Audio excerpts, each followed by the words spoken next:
Bismillahirrahmanirrahim. Assalamualaikum warahmatullahi wabarakatuh. Alhamdulillahi rabbil alamin. Wassalatu wassalamu ala asrafil anbiya'i wal mursalin wa ala alihi wa sahbihi wa tabi'ina lahum bi ihsanin ila yaumiddin, summa amma ba'd. Bapak dan Ibu sekalian, sebelum pada ngantuk, maka akan saya bacakan nasihat untuk bulan Ramadan. Ini bulan Ramadan tanggal 21. Marilah kita bersatu padu menggapai Lailatul Qadar yang kita tunggu. Salat malam dengan suasana syahdu, mendengar lantunan ayat dengan suara merdu, sing-singkan lengan baju. Allah berfirman, gapailah mahfirahku sebelum badan terbujur kaku. 21 Ramadan. Aduh rahimakumullah. Tadi nulisnya daripada nunggu meja-meja baru dipersiapkan, mengisi waktu ya, dengan menulis lagu ya, yang insya Allah sangat laku, insya Allah. Hadirin rahimakumullah, ini tanggal 21, maka kita akan membahas jalan menuju surga ke-21. Ini jalan menuju surga ke-21 dan ke-22 tersebut di dalam hadis Abu Umamah radhiyallahu anhu. Hadis Abu Umamah radhiyallahu anhu, ia berkata, Rasulullah sallallahu alaihi wasallam bersabda, ana za'imun bi baitin fi rabdil jannah liman tarakal mira wa in kana muhiqqa. Saya menjamin rumah di tepi surga bagi orang yang meninggalkan perdebatan walaupun dia benar. Kita balik, ini nomor 20 berarti. Meninggalkan perdebatan walaupun dia benar akan dijamin oleh Allah Subhanahu wa taala surga. Tapi surganya di tepi, tidak di tengah. Orang mengatakan emperan surga. Kata orang sekarang lumayan daripada masuk neraka. Kita dapat surga walaupun emperan. Aduh rahimakumullah. Kenapa meninggalkan perdebatan dijamin masuk surga? Karena perdebatan akan menimbulkan kebencian. Sedang orang yang hatinya bersih, tidak benci, tidak dendam, tidak hasad, maka Allah akan masukkan ke dalam surga. Illa man atallaha biqalbin salim. Kecuali orang yang datang kepada Allah dengan hati yang bersih, tidak ada hasad, tidak ada dendam kepada sesama muslim. Lihatlah, ada seorang sahabat Rasulullah sallallahu alaihi wasallam yang bukan ahli ibadah, yang bukan ahli ilmi, dan bukan ahli membuat puisi ya, tetapi kemudian ditunjuk oleh Allah Subhanahu wa taala, ditunjuk oleh Rasulullah sallallahu alaihi wasallam bahwa dia ahli surga. Waktu itu Rasulullah sallallahu alaihi wasallam berkumpul dengan para sahabatnya, wahai sahabatku, mau enggak aku tunjukkan seseorang yang ahli surga? Maka kemudian lewatlah orang yang tidak dikenal, tidak viral di medsos, tidak ada yang kenal. Kalau dibuka di Google nggak ketemu nama orang itu. Para sahabat kaget, ini siapa? Nggak ada tampang ahli surga sama sekali. Tidak punya jenggot, bajunya biasa kayak orang umum. Ya, pokoknya tampangnya biasa. Orang tidak menyangka kalau di ahli surga. Maka para sahabat penasaran, apa sih amalan yang dia kerjakan sampai dia menjadi ahli surga? Makanya salah seorang dari mereka mendatangi rumahnya dan menginap 3 hari 3 malam. Ini penting pada hadirin rahimakumullah. Untuk mengetahui seseorang jangan dilihat dari sholatnya saja. Oh dia di masjid, dia membaca Al-Quran, belum tentu. Tetapi lihatlah dia sehari-hari dia selama 3 hari minimal. Sebagian ulama mengatakan bersafarlah bersama dia. Karena safar disebut dengan safar, karena akan terbuka karakter aslinya. Safar itu kan terbuka, sufur itu perempuan yang membuka auratnya, membuka jilbabnya, sufur, safar. Nah, makanya pada rahimakumullah, ketika orang ini menginap di sahabat yang ahli surga ini, tidak mendapatkan sesuatu yang istimewa dari orang ini. Maksudnya ibadahnya standar, tidak berlebihan, ya sholat 5 waktu, puasa Ramadan, baca Al-Quran, tetapi enggak ada yang istimewa. Mungkin tidak qiyamul lail juga, mungkin tidak khatam baca Al-Quran juga, sholatnya juga biasa ya. Maka akhirnya orang ini bingung dan bertanya, wahai sahabatku, apa sih amalan yang engkau andalkan sehingga engkau dapat predikat ahli surga dari Rasulullah SAW? Maka orang itu menjawab, wahai sahabatku, memang saya bukan ahli ibadah, saya bukan ahli Quran, saya bukan ahli qiyamul lail, saya bukan ahli infak, tetapi hanya satu, sebelum saya tidur saya sudah memaafkan seluruh orang-orang yang mendolimi diriku. Saya maafkan, tidak ada dendam, dengki, kebencian terhadap seorang pun dari kaum muslimin. Itulah rahasia kenapa dia masuk surga. Apa hubungannya dengan hadis kita? Hubungannya bahwa orang yang meninggalkan perdebatan berpotensi hatinya bersih, karena perdebatan itu hanya akan mewariskan kebencian kepada teman debatnya. Jadi maksud debat di sini adalah debat kusir, bukan debat ilmiah, debat kusir. Kenapa disebut dengan kusir? Mungkin waktu itu sesama kusir itu berdebat. Nah, namanya kusir, nggak pernah ngaji, nggak pernah masuk pesantren al-Islam, nggak pernah tahfidzul Quran, nggak pernah membaca. Jadi debatnya ya sudah menang-menangan. Dulu kusir, kalau sekarang sopir angkot mungkin ya, debat. Atau orang serempetan di jalan itu nggak ada yang mau kalah. Itu namanya debat kusir, debat yang niatnya hanya menang-menangan, tidak ada landasan ilmiahnya, tidak mengeluarkan dalil qala Allah Ta'ala, nggak ada, tidak menyebutkan sabda Rasulullah Sallallahu Alaihi Wasallam. Itu namanya debat kusir. Pokoknya saya yang benar, pokoknya kamu yang salah. Itu namanya debat kusir. Orang yang baik akan meninggalkan debat kusir semacam itu, ngalah. Maka orang yang ngalahan dalam debat kusir mendapatkan rahmat dari Allah Subhanahu wa Ta'ala. Yang ngalahan biasanya rezekinya banyak, urusannya lancar. Poinnya apa? Ngalah. Yang waras ngalah. Itu kalau bahasa kitanya, yang waras ngalah. Yang ingin masuk surga ngalah. Wa ibadur rahmanil ladzina yamsuna 'alal ardi hauna wa idza khatabahumul jahiluna qalu salama. Ya, salah satu sifat hamba Allah itu jika berjalan di muka bumi haunan, biasa, tidak sombong. Ya.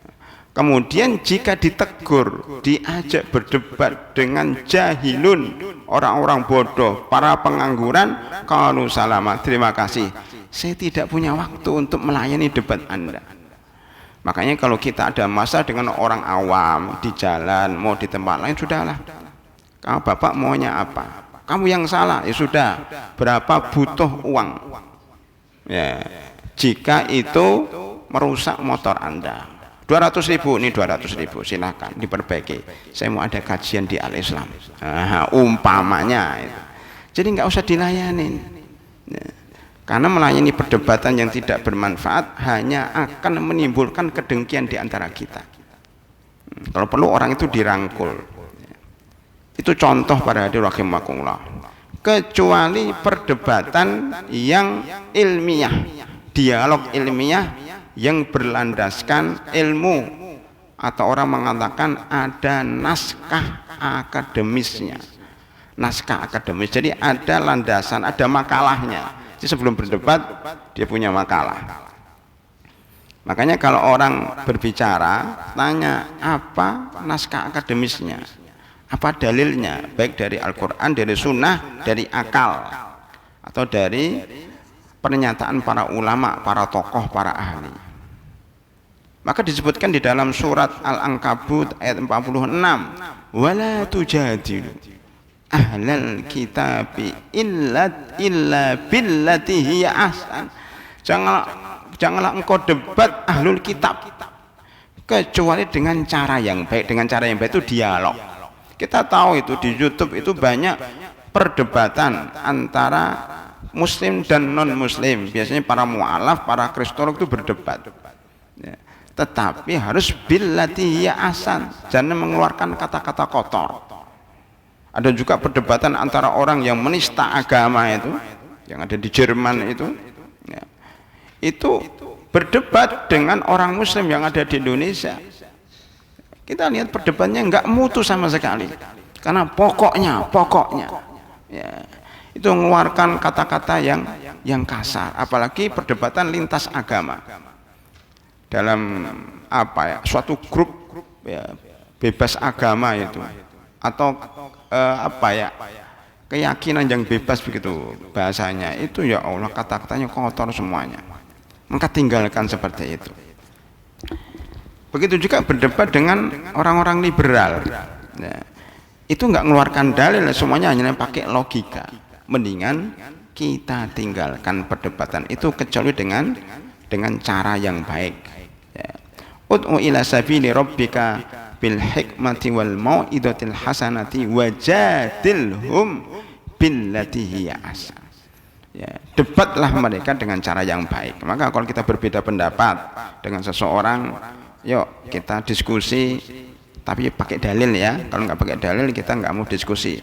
Imam Syafi'i rahimahullah mengatakan, saya itu kalau berdebat dengan orang jahil pasti kalah. Padahal Imam Syafi'i itu imam yang luar biasa. Orang mengatakan matahari dunia, itu Imam Syafi'i, ulama yang menyinari dunia. Itu kata pengikutnya. Kalau pengikut Abu Hanifah mengatakan, wow, yang peletak fikih pertama kali Abu Hanifah. Masing-masing memuji imamnya. Jadi Imam Syafi'i itu matahari dunia. Itu kalau debat dengan kusir, dengan supir angkot kalah. Debat dengan orang pasar kalah. Kenapa? Karena orang itu pokoknya menang ya, pokoknya pakai bahasa pokoknya. Nah, udah kalau udah pokoknya udahlah saya kalah lah, kata Imam Syafi'i. Tapi kalau saya berdebat dengan ulama saya menang karena saya mempunyai dalil. Imam Syafi'i itu pada hari rahimahullah ketika ke Baghdad, karena beliau difitnah waktu di Yaman, difitnah pengikut Syiah. Kemudian beliau diborgol dari Yaman menuju Baghdad, itu berapa ribu kilo itu. Di Baghdad beliau disidang oleh para ulama-ulama, hampir sama dengan Imam Ahmad ketika masalah khalqul Quran. Imam Syafi'i disidang, tidak ada yang bisa mengalahkan perdebatan Imam Syafi'i. Kemudian di situ ketemu dengan Muhammad Al-Hasan Asy-Syaibani, salah satu murid Abu Hanifah, dulu teman kakak seniornya di Madinah ketika mereka berdua belajar kepada Imam Malik rahimahullah di Madinah. Maka kemudian Muhammad Al-Hasan sebagai pembisik khalifah mengatakan, ini orang baik wahai khalifah. Jadi penting kita punya teman pembisik istana itu. Jadi ketika orang Islam ya berada dalam kondisi terjepit, dia bisa meringankan beban, termasuk Imam Syafi'i ya. Kalau nggak ada pembisikan nggak tahu Imam Syafi'i mungkin dipenjara seumur hidup.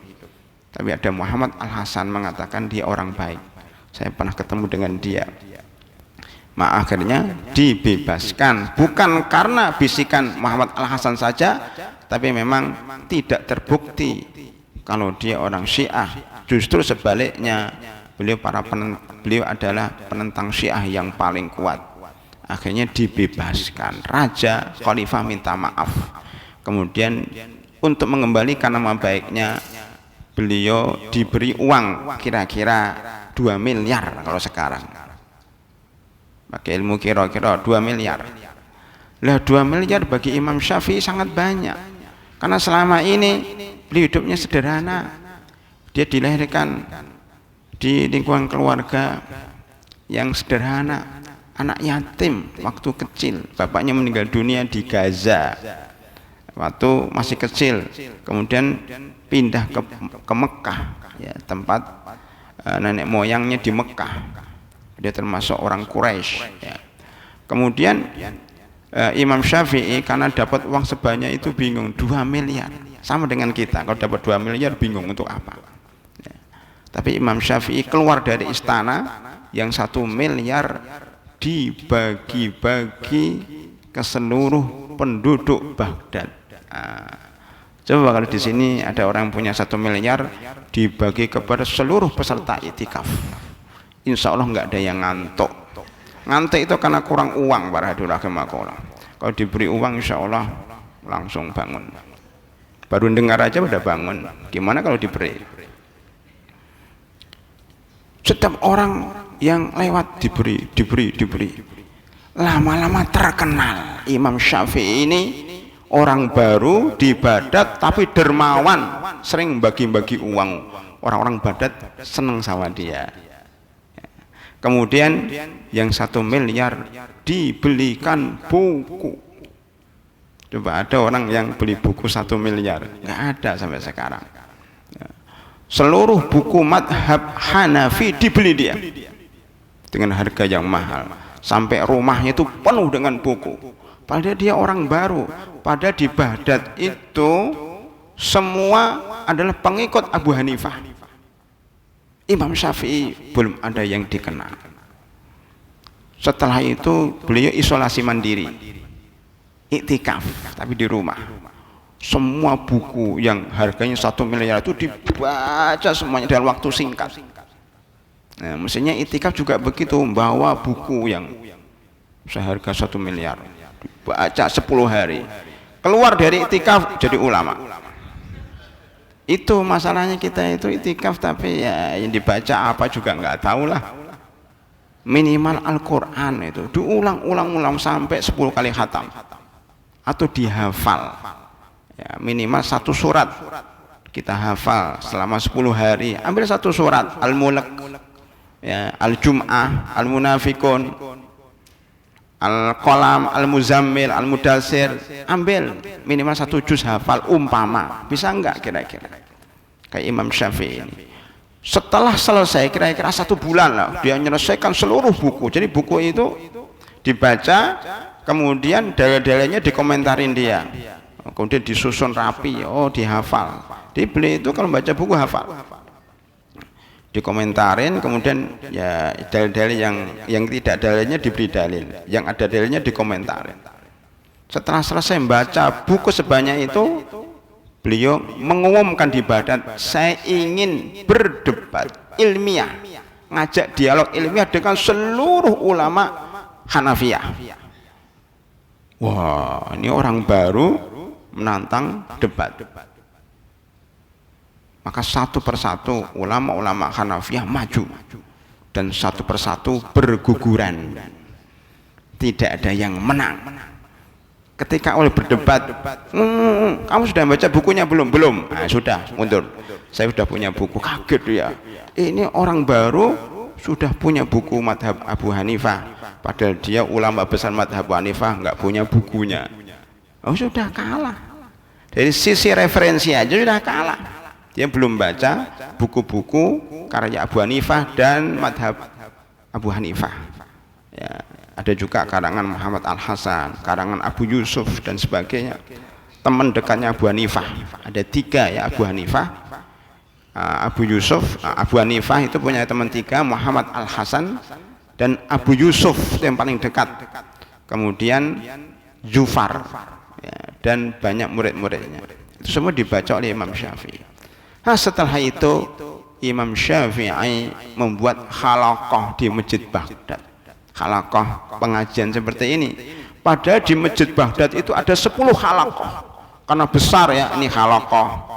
Halaqah banyak jalan menuju surga. Di sana ada halaqah meninggalkan neraka. Di sana ada halaqah meniti tangga-tangga kesuksesan. Di sana ada halaqah fikih. Di sana ada halaqah hadis. 10 ulama.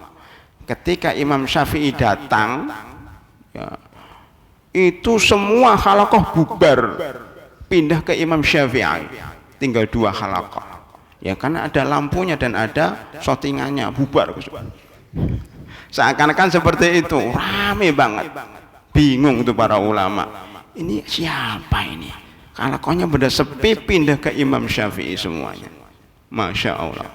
Karena ada 2 kelebihan Imam Syafi'i, ilmunya yang tinggi dan kedermawanannya. Orang kan nyari halaqah yang ada uangnya. Saya mau cerita dikit supaya nggak ngantuk. Dulu ketika saya di Madinah, ya begitu juga halaqah di Masjid Madinah itu banyak banget. Nah orang Indonesia kan suka fulus, karena hafal sejak di pondok. Kullu syai'in muta'alliqun bil fulus, bidunil fulus manfus. Ya segala sesuatu itu tergantung sama fulus. Nggak ada fulus manfus. Ini dipraktekkan orang Indonesia di Madinah, termasuk saya. Ya. Cari halaqah Quran, halaqah ulama-ulama masyayikh banyak banget.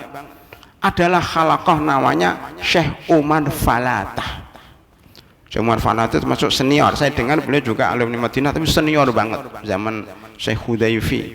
Ya, beliau sudah agak senior, tapi aslinya bukan dari, setahu saya aslinya bukan dari Madinah, bukan orang Arab, orang Afrika.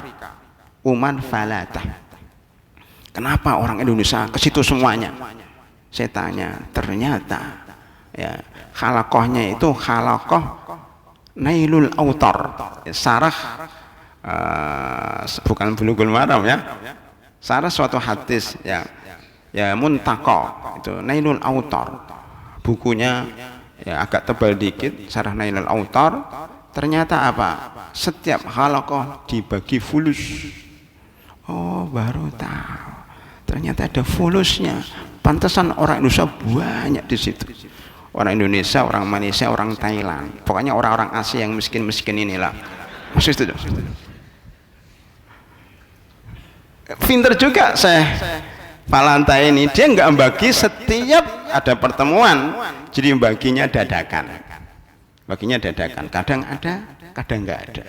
Lah orang Indonesia ketika datang nggak dibagi, ketika nggak datang malah dibagi uang. Ketika datang nunggu-nunggu kok nggak dibagi-bagi ya, udah saya malas, besoknya dibagi. Akhirnya apa? Setiap halaqah dia datang, karena kan milih-milih ini, kadang dibagi kadang nggak dibagi, akhirnya datang terus setiap hari. Ini dipraktekkan di beberapa tempat, termasuk di Masjid Al-Islam yang ada di Jati Asih juga begitu. Kuliah subuh kan masyarakatnya belum ada yang sholat nih, habis sholat dibagi sembako. Saya bilang sama ustadz yang di sana, jangan bagi sembako tiap subuh. Ini kalau nggak ada sembakonya nggak sholat subuh, bener. Karena nggak ada pembagian sembako, nggak sholat subuh. Makanya gimana? Kadang dibagi, kadang nggak. Oh, akhirnya sholat subuh tiap hari. Nah, begitu para hadirin rahimakumullah. Itulah konsep Lailatul Qadar. Lailatul Qadar itu bisa tanggal 21, bisa malam 21, bisa malam 23, bisa malam 25.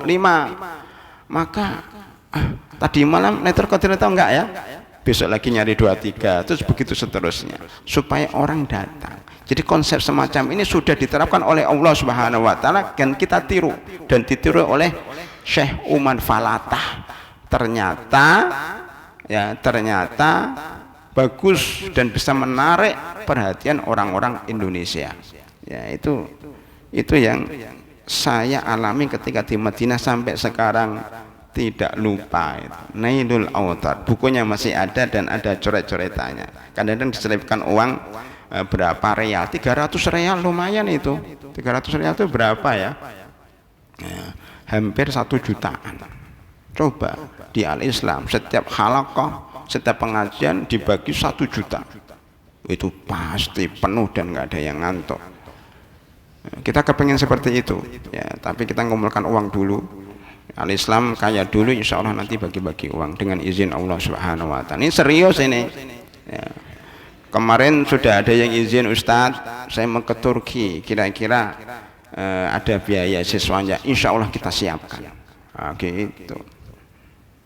Insya Allah ada ya, makanya teman-teman yang mau ke Turki silahkan daftar. Masalah dapat uang atau tidak nanti kan baru kita cari ya. Jadi rahimakumullah, jadi sampai Imam Syafi'i ya. Jadi Imam Syafi'i punya 2 kelebihan. Beliau itu ilmunya banyak tetapi juga uangnya banyak. Jadi bagi-bagi uang. Makanya yang datang ke Imam Syafi'i itu ada 2, orang yang mencari ilmu atau orang yang mencari uang. Maka khalaqahnya banyak. Sejak awal sudah dikenal suka bagi-bagi uang. Masya Allah. Nah, itu Imam Syafi'i pada hati rahimahullah. Nggak usah debat-debat lah, beri uang selesai. Nah, gitu. Itu akhlak seorang muslim, meninggalkan perdebatan yang bisa mewariskan rasa hasad. Saya kira itu pada hadis rahimakumullah untuk jalan ke-20. Kita masuk jalan ke-21 pada hadis selanjutnya, wa bi baitin fi wasatil jannah liman tarokal kadzib wa in kana mazihan. Masih dalam satu hadis Abu Umamah. Saya ulangi hadisnya, kalau untuk mencatatnya insya Allah mudah. Saya jamin rumah di pinggir surga bagi yang meninggalkan perdebatan walaupun dia benar, walaupun dia dalam keadaan benar. Dan saya memberi jaminan kepada orang yang yang meninggalkan kebohongan walaupun sedang bercanda. Lihat ini, saya menjamin rumah di tengah surga. Kalau tadi di pinggir ya, ini agak ke tengah dikit. Maka urutan yang paling rendah itu meninggalkan perdebatan, dia diberi surga pinggiran. Dari situ saya paham ternyata surga ada emperannya, ada pinggirannya, ada terasnya. Kemudian ke tengah dikit masuk bagi yang tidak bohong walaupun dia walaupun dia bergurau. Artinya bergurau itu boleh. Ada satu buku, ini buku anak-anak ya, judulnya kalau nggak salah 75 canda Rasulullah Shallallahu Alaihi Wasallam. Jadi Rasulullah itu sering bercanda kepada para sahabatnya, tapi candaannya tidak ada yang bohong, candaannya benar semuanya, bercanda tapi ilmiah.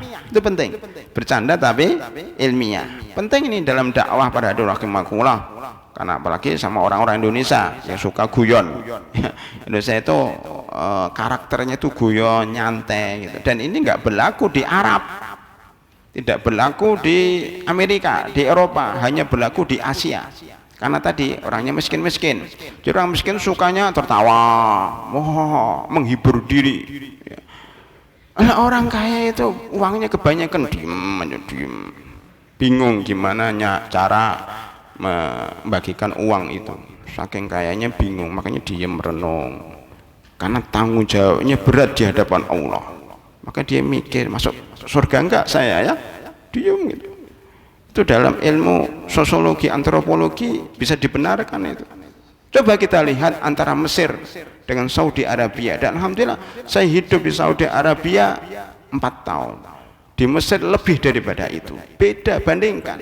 Kenapa orang Saudi Arabia lebih cenderung diem, tidak gerak, jarang senyum, jarang bergaul dengan masyarakat? Karena terlalu kaya. Iya. Beda ketika saya ke Mesir itu negara miskin kayak Indonesia. Itu kita capek ngelayani orang Mesir itu, nanya macam-macam.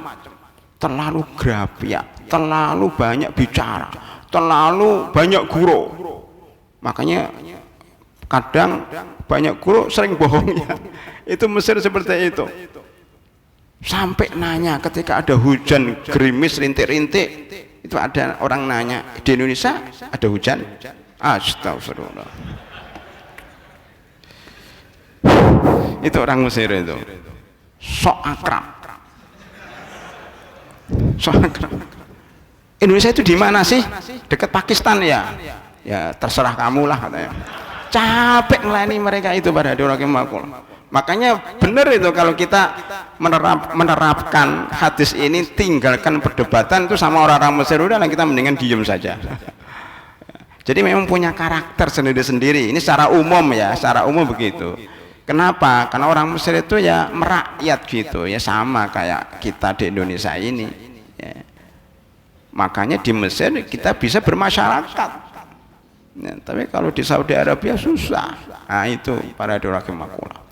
Maka di sini kita katakan tadi bahwa Rasulullah SAW menjamin surga di tengah bagi yang meninggalkan kata bohong. Walaupun dia berguru itu boleh. Islam itu tidak kaku ya, guru itu boleh karena Rasulullah Sallallahu Alaihi Wasallam mencontohkannya. Ada 75 guru Rasulullah itu minimal ya. Jadi rahimakumullah, salah satunya adalah yang saya ingat, beliau suatu ketika ditanya oleh nenek-nenek yang sudah tua, ya Rasulullah, apakah saya masuk surga? Kata Rasulullah, wahai nenek, tidak ada di surga kayak nenek ini. Oh, nangis. Perempuan itu kan baperan. Kata nenek pun baperan. Baperan nangis, ngambek pulang. Kata Rasulullah sama sahabatnya, panggil itu nenek ke sini. Ini dipanggil lagi. Wahai nenek, maksud saya di surga itu semua yang tua berubah jadi muda. Jadi nenek ini akan berubah menjadi muda kembali. Oh gitu. Akhirnya beliau senang dan gembira. Jadi namanya guru yang sehat ya, dan dibolehkan. Banyak sekali ya hadis-hadis yang menerangkan bahwa beliau itu berguru. Ya. Jadi rahimakumullah, ya, syarat bolehnya berguru. Satu, tidak mengandung kebohongan. Kedua, tidak mengandung sesuatu yang keji atau kasar atau tidak senonoh. Tiga, hendaknya dilakukan sekedarnya dan seperlunya, tidak terus menerus dari awal sampai akhir isinya cuma guru ya, kalau dalam bahasa Jermannya cekakaan ya, nggak boleh itu cekakaan dari awal sampai akhir. Kalau dalam bahasa Arab Saudi Arab bahasa Arab awamnya orang Bangladesh ya, yang di Arab itu bilang gerger. Gerger, maafi gerger katanya, maafi gerger. Gerger itu apa? Gerger itu ya itu gerger. Gerger itu boleh, tapi enggak dari awal sampai akhir. Ya kadang-kadang saja seperlunya. Kalau ada orang ngantuk gerger, kalau orangnya enggak ngantuk berhenti ya begitu. Syarat keempat, ya, hendaknya tidak memalingkan dari kewajiban dan mengingat Allah. Kita di Indonesia banyak tayangan televisi yang isinya cuma lawak aja dari awal sampai akhir. Salah satunya yang berjudul apa? Stand up ya, atau stand up itu apa itu? Saya nggak hafal itu. Komedi. Stand up komedi, menunjukkan pada lihat ya. Itu dari awal sampai akhir cuma ngelawak aja. Itu nggak benar para rahimakumullah. Boleh ngelawak, tapi ngelawak yang mendidik dan mengarahkan kepada agama Allah, itu penting. Atau ngelawak yang menyindir orang secara tidak langsung, karena kalau orang itu dinasihatin, dimarahin, tersinggung, disindir, dia nggak marah, tapi kena tapi tidak terasa, namanya menang tanpa perang. Sama mahasiswa perlu itu, karena mahasiswa itu seringnya gitu, makanya perlu disindir. Syarat kelima, hendaknya tidak mengandung sesuatu yang menyakiti atau menakut-nakuti orang lain. Syarat keenam, hendaknya tidak bercanda dalam hal-hal yang dilarang agama. Bercanda tentang Rasulullah Sallallahu Alaihi Wasallam tidak boleh. Dalam surat At-Taubah 65-66 Allah berfirman, wala in sa'altahum la yaqulunna innama kunna nakhudu wa nal'ab. Ini ceritanya pada rahimakumullah, canda yang haram dan bisa menyebabkan orang kafir, itu candanya orang munafik. Jika mereka ditanya, kenapa engkau melakukan seperti itu, mereka berkilah dan menjawab, ya Rasulullah, kami ini hanya bercanda. Sebab turunnya ayat ini ketika mereka ikut berjihad dalam perang Tabuk loh. Orang munafik itu berjihad juga loh. Jadi tidak setiap yang berjihad itu masuk surga. Banyak hadis-hadis yang menunjukkan bahwa di tengah-tengah para mujahidin ada orang munafik. Di tengah-tengah mujahidin ada orang yang niatnya tidak ikhlas. Dan di tengah-tengah mujahidin ada orang yang mati dikira mati syahid, tetapi ternyata matinya dalam keadaan mencuri ghanimah. Itu banyak hadis-hadis yang menyebut itu. Bukan sekarang tempat dan waktu kita menerangkannya. Saya hanya menerangkan kondisi jihad waktu perang Tabuk melawan orang Romawi. Disebutkan dalam surat At-Taubah ayat 65-66. Jadi waktu itu tentara muslimin itu lagi istirahat di tengah perjalanan menuju Tabuk atau pulang dari Tabuk ya. Itu segolongan orang munafikun selalu berkelompok sendiri, tidak mau bergabung dengan umat Islam mayoritas. Mereka punya halakoh sendiri, biasanya berada di belakang. Pada waktu makan mereka halakoh sendiri, guru tertawa terbahak-bahak, ger-ger, cekakak, wah. Tahu enggak? Muhammad itu perutnya gendut. Itu naudzubillah min dzalik. Ini cuma peragaan. Ya. Kemudian, wah itu sahabat-sahabat itu kalau makan rakus. Pokoknya mereka cekakan. Nanti ada yang dengar, enggak ada yang dengar kata. Wah mereka cekakan lagi. Ya. Makanya malaikat kemudian langsung membisikkan, memberikan wahyu kepada Nabi Muhammad Sallallahu Alaihi Wasallam tuh di belakang, jauh di sono, di barisan belakang ada sekelompok orang munafikun yang mengolok-olok Allah, mengolok Rasulnya dan mengolok orang-orang Islam. Maka kemudian didatangilah mereka, ditanya, benar kamu berbicara seperti ini? Kata mereka, ya Rasulullah, kami ini hanya bermain-main, enggak beneran, hanya berguru. Makanya katakanlah, kata Allah, kul abillahi wa ayatihi wa rasulihi kuntum tastahzi'un. Wahai orang munafik, apakah dengan Allah, dengan ayat-ayat Qur'annya, dengan Rasulnya kalian bercanda, mengolok-ngolok? La ta'tadiru qad kafartum ba'da iman. Kalian telah kafir. Memang munafik itu kafir di akhirat, muslim di dunia. Namanya nama muslim. Banyak sekarang di Indonesia ini banyak orang-orang yang namanya muslim, tapi mereka al-munafikun. Ya, benci sama Islam. Benci sama Islam itu sampai ubun-ubun. Naudzubillah min dzalik. Nah, kalau ada non muslim benci sama Islam ya wajar. Itu ngolok-ngolok. Makanya orang-orang yang mengolok, istihza ya, dalam agama itu di negara kita kena undang-undang ya, kena pasal dan dijerat dengan pasal-pasal berlapis, di penjara ya. Makanya orang ini kabur ke Jerman, karena kalau di Indonesia pasti ditangkap. Ini dari sisi hukum positif ya, karena apa? Kalau dibolehkan ngolok-ngolok agama lain, maka akan terjadi kekacauan. Pengikut agama ini akan marah dan terjadi perang saudara, perang antara suku, perang antara agama, dan ini membahayakan negara itu sendiri. Jadi benar ya, hukum positif yang mempidanakan orang-orang yang mengolok-ngolok agama, terutama agama Islam. Maka dia kabur ke Jerman. Saya nggak tahu sampai sekarang sudah ditangkap belum. Mana Pak Is, mana udah pulang. Gimana, sudah ditangkap belum Pak? Karena antum mau ngambil dia ke Jerman, menyusul. Nggak jadi. Belum ketangkap. Belum ya.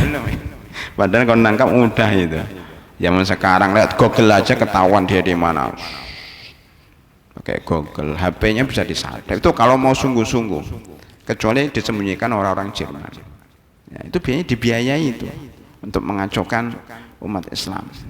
Jadi hukum mengolok-ngolok agama kafir, walaupun cuma ngolok kan bahaya banget. Ya. Surat At-Taubah 6566. Syarat ketujuh, bolehnya bercanda, hendaknya tidak bergurau di tempat dan waktu yang mestinya orang harus serius. Kapan itu khutbah Jumat? Khutbah Jumat ngelawak, nggak boleh. Kalau kajian subuh boleh nggak? Boleh. Ya. Bahkan saya masih ingat Idul Adha, saya itu pernah khutbah Idul Adha di KBRI, Kedutaan Besar Republik Indonesia Kairo, itu terakhir sebelum saya pulang. Saya ceramah, orang tertawa, wow. Saya kaget, saya nggak ngelawak, tapi orang tertawa, yang salahnya yang tertawa kan? Oh saya serius, dia tertawa nggak tahu, bingung juga saya. Wow, tertawa itu saya masih ingat sekali itu di Kedutaan Besar Republik Indonesia tahun 2007, ya mahasiswa belum lahir. Manfaat berguru, loh ada manfaatnya. Islam tidak mungkin membolehkan suatu pekerjaan kecuali di dalamnya ada manfaat. Manfaat berguru, satu, supaya menambah keakraban di antara sesama. Saya mendengar dan melihat sendiri, merasakan sendiri bahwa kiai-kiai itu ternyata orangnya akrab dan suka berguru. Saya di Majelis Ulama Indonesia, di Komisi Fatwa itu orangnya sudah sepuh-sepuh, kiai-kiai, profesor, doktor. Tapi kalau sudah nggak rapat, guru. Bahkan dalam rapat, ya menentukan fatwa pun kadang ada yang guru juga. Ya, dan itu wajar. Kiai-kiai itu rata-rata orangnya akrab, sering berguru. Sebut saja kiai-kiai besar dari dulu sampai sekarang itu banyak gurunya. Ya, terutama kiai-kiai Nahdlatul Ulama itu banyak gurunya ternyata. Ya. Muhammadiyah juga begitu, ya, juga begitu. Saya banyak kenal dengan orang-orang Muhammadiyah. Kiai-kiai Al-Islam juga begitu, sama. Ya. Jadi memang ini karakter orang Indonesia secara keseluruhan. Supaya menambah keakraban di antara sesama penting kan. Oleh karena itu dalam keluarga supaya sakinah, mawaddah dan rahmat jangan serius-serius. Yang ada keluarga itu kepala keluarganya kayak militer. Dia pimpinan perusahaan. Ada Pak orang yang curhat tentang keluarganya, tentang suaminya itu pimpinan perusahaan, memperlakukan istrinya kayak pegawai. Gajinya sekian, cukup nggak cukup, pokoknya sekian. Nanti kalau Ramadan ini THR. Ketika nggak ada nafkahnya kurang, ya sudah kamu ngelembur, kerja ngelembur, diberi gaji lagi. Kalau nggak cukup ya sudah, dia nggak tanggung jawab. Karena apa? Dianggap itu pegawainya. Subhanallah. Jadi rumah tangga itu bukan pimpinan perusahaan dengan pegawai perusahaan, ya ini salah kaprah. Dalam keluarga itu harus diselesaikan secara kekeluargaan, keakraban, nggak ada aturan-aturan baku. Maka kalau orang bertengkar, daripada dibawa ke pengadilan, sudah kita selesaikan secara kekeluargaan. Nah, begitu kira-kira lah. Karena udah masuk pengadilan tuh luar biasa itu, ya semuanya mengikuti hukum-hukum yang berlaku. Nah, gitu para hadirin rahimakumullah. Termasuk harta gono gini. Ya, kemarin menceritakan Pak Ismail. Harta gono gini, kalau di Indonesia itu 50-50. Daripada tengkar di sana, sudahlah selesaikan secara kekeluargaan, kamu minta berapa, sudah selesai. Ya. Makanya dalam keluarga itu sebaiknya jangan serius-serius. Banyaklah berguru dengan pasangan Anda. Nah, ini penting mahasiswa ya. Nanti kalau menikah, ajak istri itu berguru. Ya, berguru dalam arti yang sehat. Rasulullah SAW sering berguru dengan Aisyah radhiyallahu anha. Salah satunya diajak lomba lari. Ya. Itu kadang Aisyah menang, kadang Rasulullah menang. Ini satu-satu ya. Kemarin saya kalah, sekarang saya menang. Oh, guru. Kadang mandi bersama, rebutan gayung. Gayungnya cuma satu. Maka nanti kalau punya keluarga jangan beli gayung dua, satu aja. Biar rebutan. Kalau bisa piringnya juga satu. Piringnya satu, jangan banyak-banyak. Satu rebutan. Cuma kadang-kadang kalau gurunya berlebihan jadi tengkar. Nah ini makanya jangan terlalu sensitif. Kalau keluarga itu terlalu sensitif habis Pak. Biasa aja kita keluarga kok. Kenapa harus sensitif? Sudah. Ya, jadi guru itu untuk menambah kasih sayang. Dua, manfaat berguru menghilangkan rasa jenuh dan bosan. Orang tuh bosan serius terus, bosan. Ya. Tiga, sarana untuk bisa menghibur dan menarik seseorang agar bisa diarahkan pada sesuatu yang baik. Tadi saya sebut menyindir seseorang dengan cara tidak serius, insya Allah dia nggak akan merasa disakitin ya, karena disindir dengan cara bergurau ya. Empat, melatih otak agar terus berpikir dan berkembang sebagaimana mestinya. Jadi otak ini bisa berkembang dengan cara berguru. Ada buku sebenarnya ya, saya nggak tahu apakah, tapi saya kira positif juga buku itu. Namanya Guru Orang Sufi. Gurunya orang sufi, gimana itu? Coba nanti dicari bukunya. Gurunya orang sufi. Jadi orang sufi itu juga bisa berguru juga. 5. Memberikan kegembiraan kepada orang lain. Nah, menghibur orang lain itu berpahala loh. Menghibur orang lain berpahala. Apalagi sama anak-anak kecil coba. Anak-anak kecil itu coba seneng itu kalau dimainin, wah ciluba, itu seneng banget. Anak itu suka banget tuh kalau diciluba, sama anak nomor serius. Woi, ambil, mandi, pakai anduk. Enggak, anak kecil itu diajak guru. Itu contoh bahwa guru itu penting, melatih otak anak, terutama anak kecil. Makanya ibu-ibu yang mengajari anak-anak kecil jangan terlalu serius ya, harus pandai berguru dengan anak-anak kecil ya. Hadirin rahimakumullah ya. Itu jalan ke-21. Sebelum saya pindah ke jalan ke-22, saya akan bacakan satu hadis tentang bohong. Ada kebohongan yang dibolehkan, ada kebohongan yang dibolehkan, yaitu sebagaimana disebutkan di dalam hadis Ummu Kulsum. Ummu Kulsum ada nggak di sini? Ummu Kulsum binti Uqbah. Ini Uqbah ada nggak? Kan di sini ada Ummu Kulsum, ada Ustadz Farid Uqbah. Ternyata ada dalam hadis Ummu Kulsum binti Uqbah. Jadi Uqbah ini punya anak namanya Ummi Kulsum, tapi bukan dari al-Islam. Ini dari sahabat-sahabat Rasulullah Sallallahu Alaihi Wasallam. Ingat-ingat, ini cara menghafal itu hafalah orang-orang sekarang.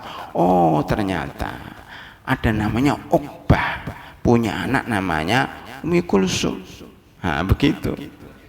Ya. Ada namanya Uqbah, punya anak namanya Ummi Kulsum. Ini beneran loh. Ummi Kulsum binti Uqbah. Apa dia katakan? Dia mendengar Rasulullah Sallallahu Alaihi Wasallam. Insya Allah nggak lupa lah, pada hadirin nggak lupa. Ada sahabat yang namanya Ummu Kulsum binti Uqbah. Ya.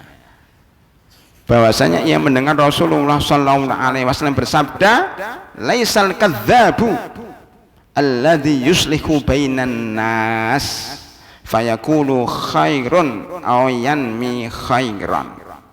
Bukanlah pembohong orang yang mendamaikan antara manusia yang sedang berselisih dan dia mengatakan kebaikan atau menumbuhkan kebaikan. Jadi kalau ada orang tengkar, boleh ya kita membuat rekayasa supaya orang itu damai, boleh itu.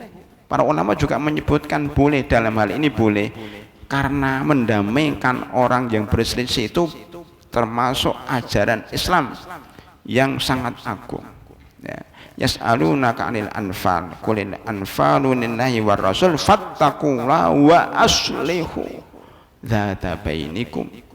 Lihat, takwa itu bukan sekedar sholat malam, bukan sekedar khataman Al-Quran, ya, bukan sekedar berpuasa, tapi takwa itu terwujud dalam mendamaikan orang yang berselisih. Seandainya kita sedang iktikaf para hadirin rahimakumullah, kemudian anak kita berselisih di rumah rebutan lauk, kemudian pukul-pukulan, ya, masing-masing bawa pisau, ya, pisau maksudnya untuk motong lauk, maka boleh bapaknya ditelepon, ini mau tengkari, mau pukul-pukulan, dia keluar dari masjid mendampingkan kedua anaknya yang lagi bertengkar, boleh, lebih afdol daripada kita duduk di sini tapi kedua anaknya sudah mati karena tengkar. Wah, saya lagi iktikaf, biarin aja dia tengkar sampai mati, nggak boleh kayak gitu. Jadi maksud saya bahwa mendamaikan kedua kelompok yang berselisih itu suatu ibadah yang sangat agung sampai boleh berbohong. Kalau iktikaf nggak boleh berbohong, ya. Tapi kalau mendamaikan orang yang berselisih boleh. Ini penting nih para hadirin rahimakumullah. Ada hadis bahkan riwayat Bukhari dan Muslim mendamaikan. Maka ada orang-orang khusus yang memang ahli lobby, juru lobby. Ini penting, harus ada orang-orang yang ahli melobi. Udahlah, kita damai aja. Ini penting para hadirin rahimakumullah. Di dalam riwayat lain, ya, disebutkan bahwa Rasulullah SAW tidaklah memberikan keringanan pada apa yang diucapkan oleh manusia berdusta kecuali dalam 3 perkara. Kecuali dalam 3 perkara. Lam yurakhis fi shay'in mimma yaqulun nas annahu kadzibun illa fi thalathin. 1. Fil harbi,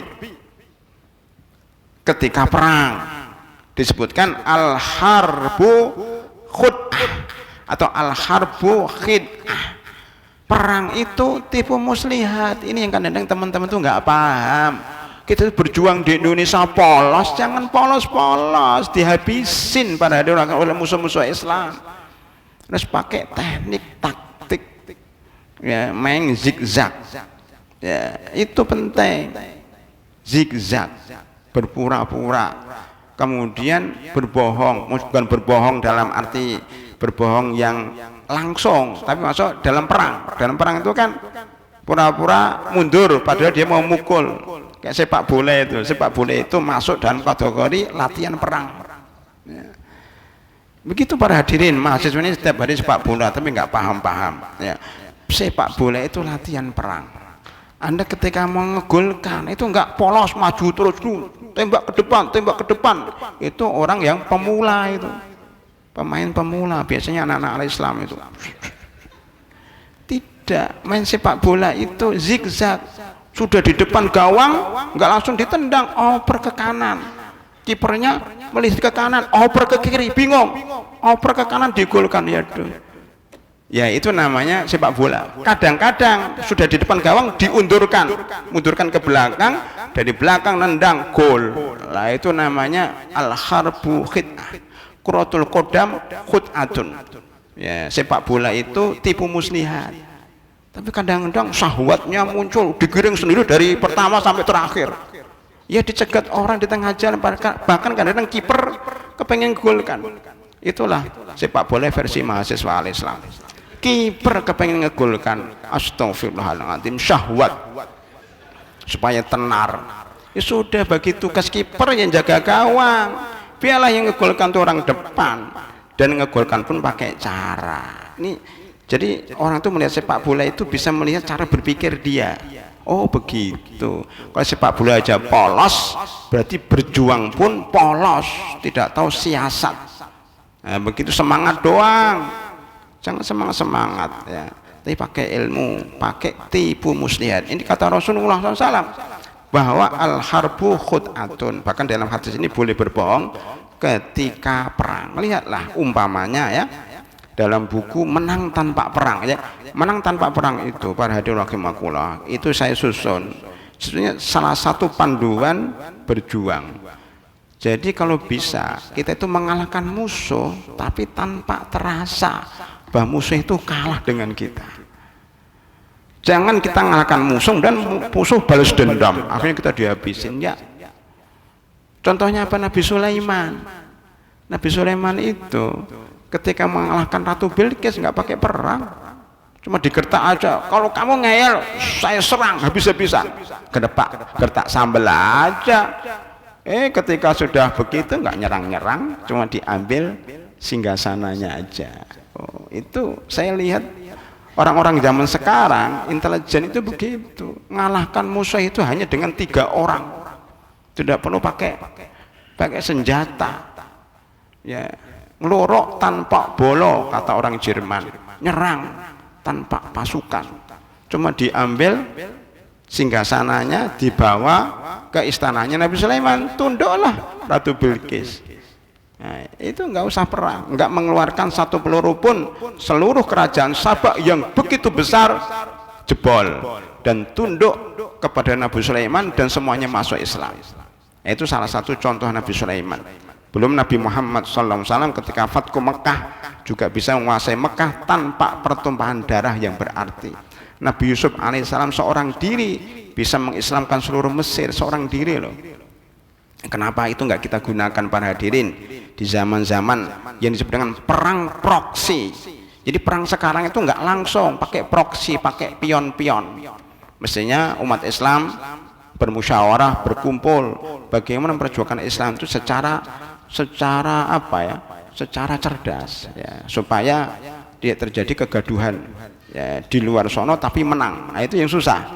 Menang tanpa perang. Nah, itu yang disebutkan oleh Rasulullah bahwa berbohong itu boleh dalam peperangan. Satu lagi cerita dalam perang Tatar. Umat Islam melawan pasukan Tatar.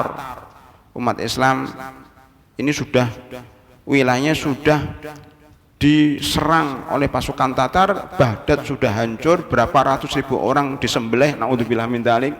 Kalau mendengar cerita itu, daerah Syam sudah hancur, hampir seluruh wilayah umat Islam sudah dikuasai oleh pasukan Tatar. Tinggal Mesir saja para hadirin. Waktu itu yang berkuasa adalah Sultan Dhohir Bebres sama Saifuddin Qutus. Nah, ketika melawan pasukan Tatar jelas kalah jumlah, kalah persenjataan, kalah pengalaman. Gimana caranya? Umat Islam menang dengan orang kafir nggak pakai otot, tapi pakai otak, pakai strategi.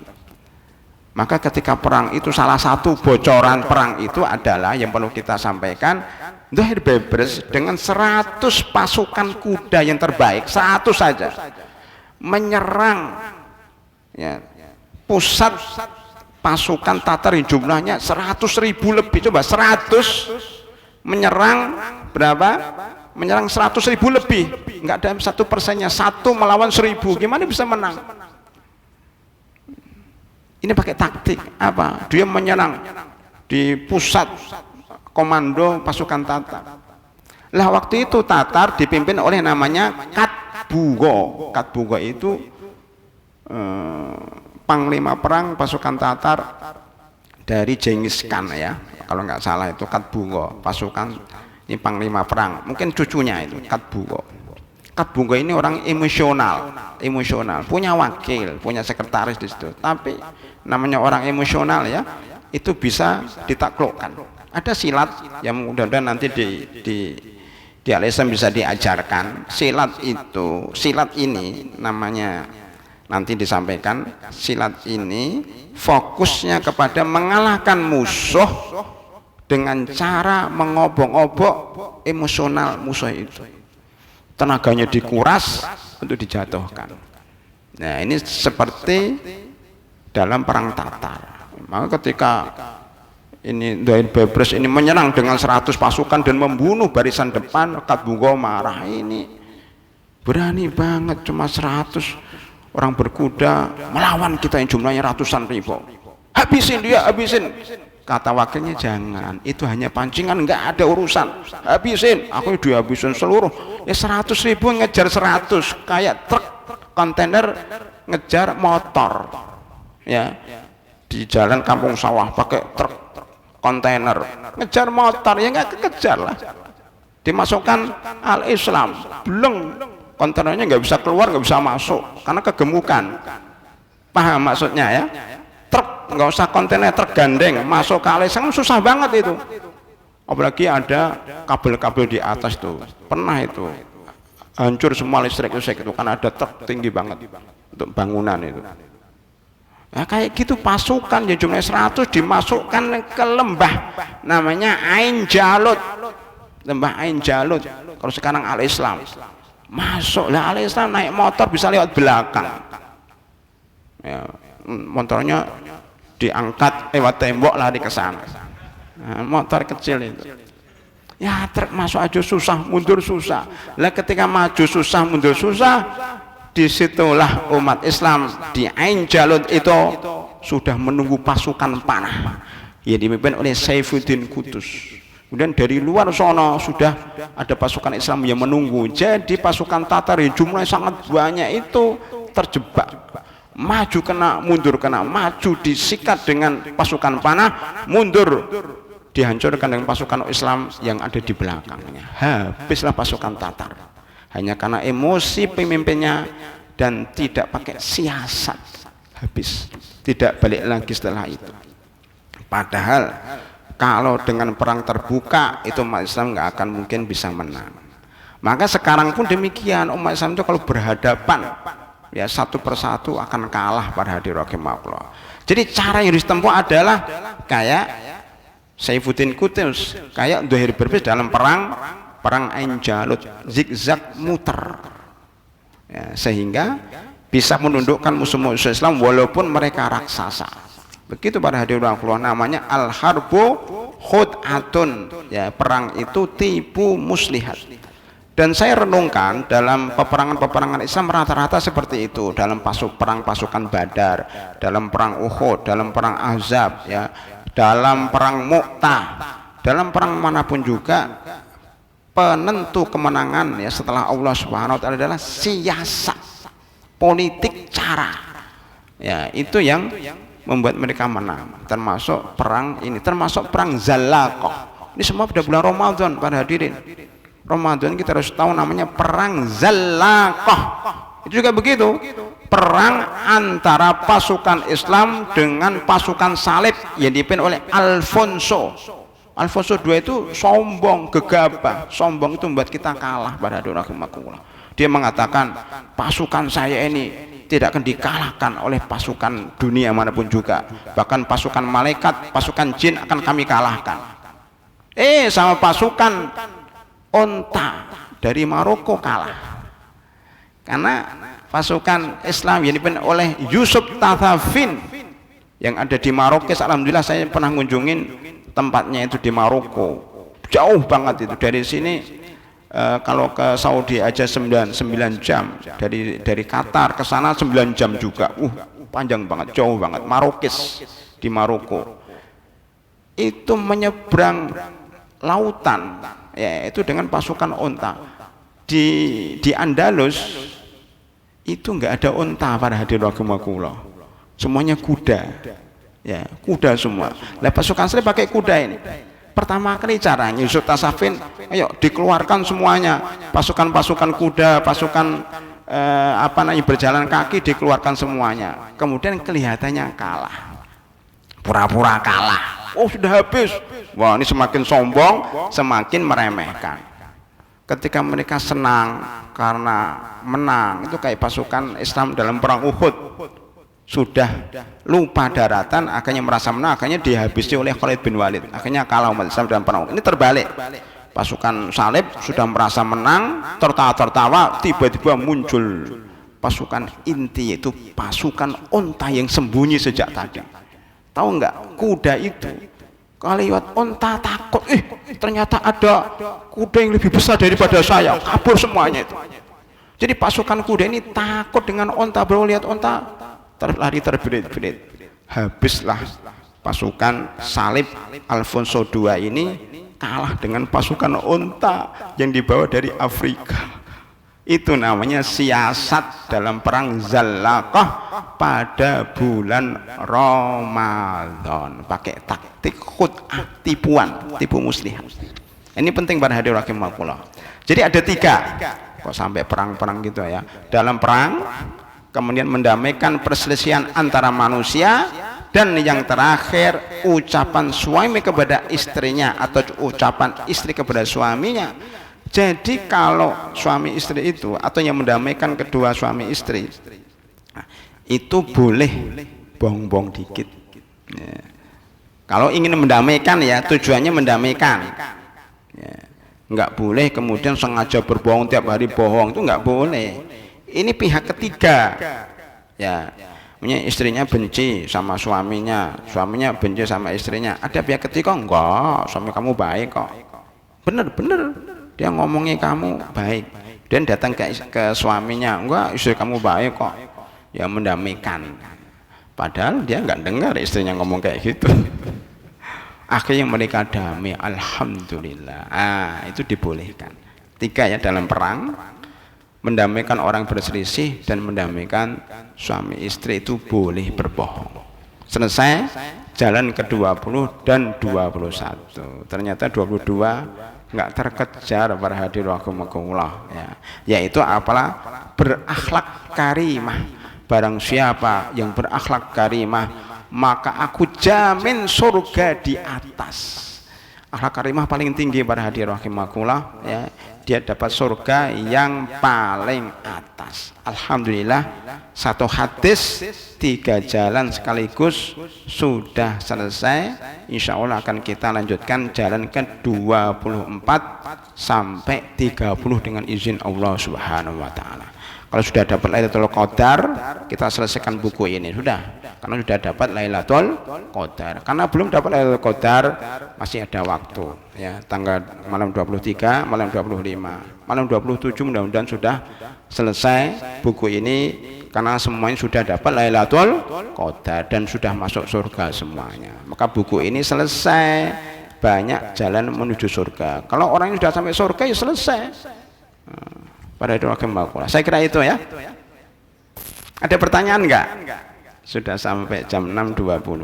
Ada pertanyaan enggak? Yang mau nanya takut-takut karena waktunya sudah habis. Ada? Ustaz Zulkifli ini mau nanya namanya, sudah menyiapkan 3 lembar pertanyaan itu. Itu bukunya tebal banget. Bapak-bapak yang lain jangan kalah dengan Ustaz Zulkifli. Tanyalah. Dikit ya.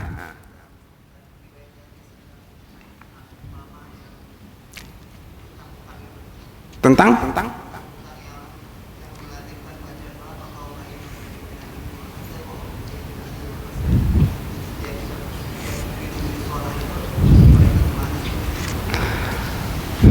itu nanti insya Allah akan saya sebutkan dalam buku yang berjudul Membuka Pintu Langit. Kita akan bedah tahun depan insya Allah. Ada buku itu, bukunya tinggal nyetak aja ya. Jadi ada 3 buku, jangan lupa para hadirin rahimakumullah, 3 buku menembus pintu langit ya, sudah ada. Yang kedua adalah membuka pintu langit, dan yang ketiga menembus pintu langit. Nah, itu dalam membuka pintu langit tahun depan insya Allah. Kalau antum mau dibedah di sini nggak apa-apa, khusus doa anti utang. Allahumma inni a'udzubika minal hammi wal hazan wa minal ajzi wal kasal wa minal jubni wal bukhli wa min ghalabatid daini wa qahrir rijal. Dilazimkan insyaallah, boleh ba'da salat, boleh dalam salat.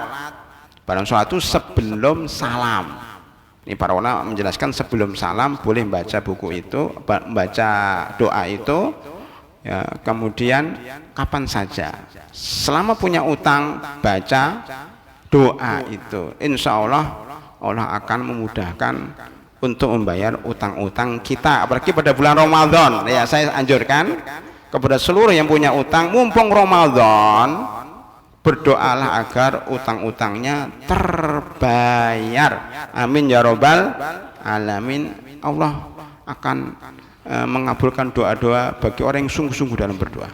Jadi saya doakan para hadirin dan hadirat yang punya utang, yang ikut itikaf, yang ikut kajian pagi ini, mudah-mudahan seluruh utangnya bisa terbayar dengan izin Allah Subhanahu wa Ta'ala. Amin ya robbal alamin ya. Yang aminnya nggak keras itu lama terbayarnya. Tapi kalau aminnya keras, ya insya Allah cepat. Saya kira itu ya jawabannya. Itu perlu kajian panjang 1 jam. Ya makanya saya menyarankan untuk merujuk buku tersebut. Ada yang lain mungkin? Cukup. Pak Masyudi biasanya. Ya ada.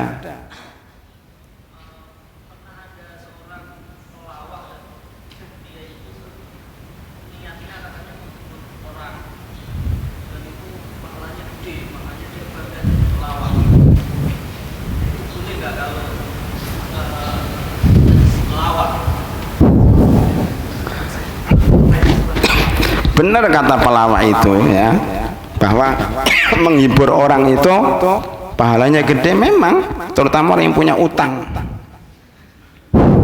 Itu panggil pelawak itu, nanti insya Allah terhibur. Masalahnya sudah saya sebutkan tadi, boleh melawak dengan syarat. Berapa syarat tadi? Mahasiswa nyatat nggak? Nah itu, boleh menjadi pelawak dengan 7 syarat. Syaratnya adalah jangan melawak terus. Jadi artinya kalau pelawak kan dari awal sampai akhir melawak sudah nggak kena. Maksudnya nggak boleh jadi pelawak karena tidak memenuhi syarat kedua. Jangan melawak dari awal sampai akhir. Itu kan pelawak. Profesi pelawak tidak boleh karena dia melawak dari awal sampai akhir. Ya profesi yang lain lah. Kadang-kadang melawak boleh, kadang-kadang melawak. Jadi pelawak itu profesi nggak boleh. Tapi kalau melawak kadang-kadang boleh, kadang-kadang melawak boleh. Profesi yang lain lah, profesi apa saja dibolehkan melawak. Ya, tapi pelawak nggak boleh. Ini penting ya. Dengan beda. Dalam zakat umpamanya ya, zakat pedagang itu maksudnya profesinya pedagang, bukan orang yang berdagang. Berdagang itu nggak ada zakatnya. Maksudnya penjual dengan menjual. Kita menjual rumah, ada zakatnya? Nggak ada zakatnya. Kita menjual HP, nggak ada zakatnya. Yang ada zakatnya penjual HP. Ya, itu yang ada zakatnya, zakat perdagangan. Harus dibedakan. Pelawak dengan melawak beda. Pelaku bid'ah, ahli bid'ah dengan orang yang melakukan bid'ah beda. Ya. Musyrik dengan orang yang melakukan syirik beda. Yang satu karakter, yang satu pekerjaan, yang satu memang kadang-kadang melakukan itu. Itu harus dibedakan. Banyak orang yang salah paham menyamakan antara profesi dengan pekerjaan, dengan kegiatan yang kadang-kadang nyerempet ke situ. Ini nanti kapan kita bahas. Karena waktunya sudah habis. Mudah-mudahan yang sedikit bermanfaat.